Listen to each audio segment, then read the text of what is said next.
संसद विधानसभाओं में महिलाओं को 33% आरक्षण। नारी शक्ति वंदन अभियान की कोटा में शुरुआत। कोटा में रविवार को नारी शक्ति वंदन अभियान के तहत जीएम सभागार में पत्रकार वार्ता आयोजित की गई। कार्यक्रम में राजस्थान राज्य महिला आयोग की पूर्व अध्यक्ष एवं अभियान की कोटा संभाग प्रभारी सुमन शर्मा ने कहा कि प्रधानमंत्री नरेंद्र मोदी सरकार द्वारा लाया गया नारी शक्ति वंदन अभियान देश की महिलाओं को सांसद और विधानसभाओं में 33% भागीदारी सुनिश्चित करेगा।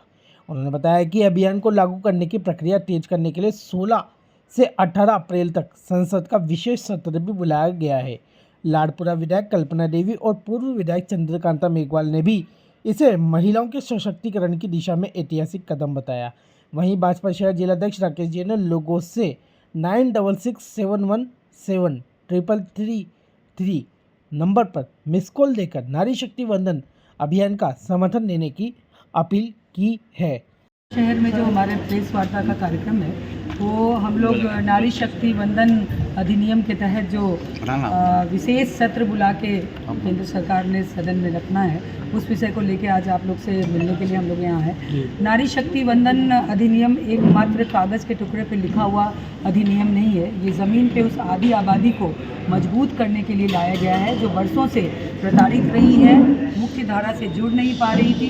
उसको जोड़ने के लिए 2014 से जो भारत में इस आदि आबादी के लिए समय बदला, पहले उनको आर्थिक रूप से संपन्न करना, उनको स्वास्थ्य के रूप से संपन्न करना, उनको बैंक के रास्ते का दरवाज़ा दिखाना, उनके घर पे छत होना और माने उनके माथे पे छत होना, और सबसे बड़ी बात जो इज्जत घर जिसकी बात करते हैं, जो दशकों से हमारी बहनें परेशान थी, इन सब चीज़ों की पूर्ति की गई। उसके बाद अब ये हम अधिनियम नारी शक्ति वंदन अधिनियम की ओर बढ़ रहे हैं।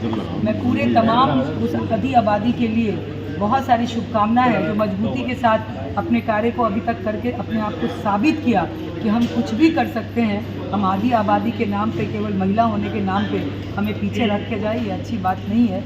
उसको देश के यशस्वी प्रधानमंत्री जी ने समझा, पहले संपूर्ण रूप से महिलाओं को मजबूत किया और फिर दोनों सदनों के लिए हमारे दरवाजे खोले।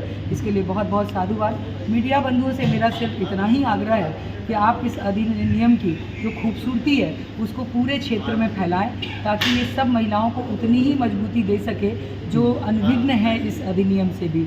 सभी के लिए संसद और विधानसभा के दरवाजे खुलेंगे।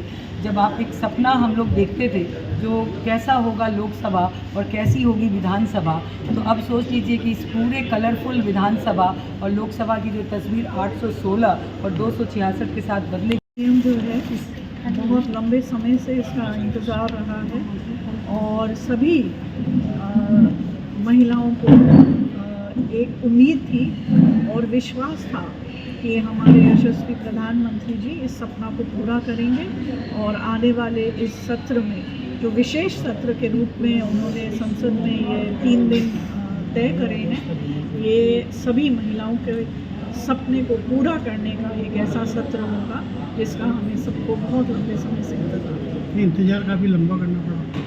कोई बात नहीं, जब तक सब्र का फल मीठा ही है ना, तो हम उस इंतज़ार, जो लंबा इंतज़ार है उसको हम भूल जाएंगे क्योंकि हमें इसका जो फल मिलेगा वो मीठा ही होगा।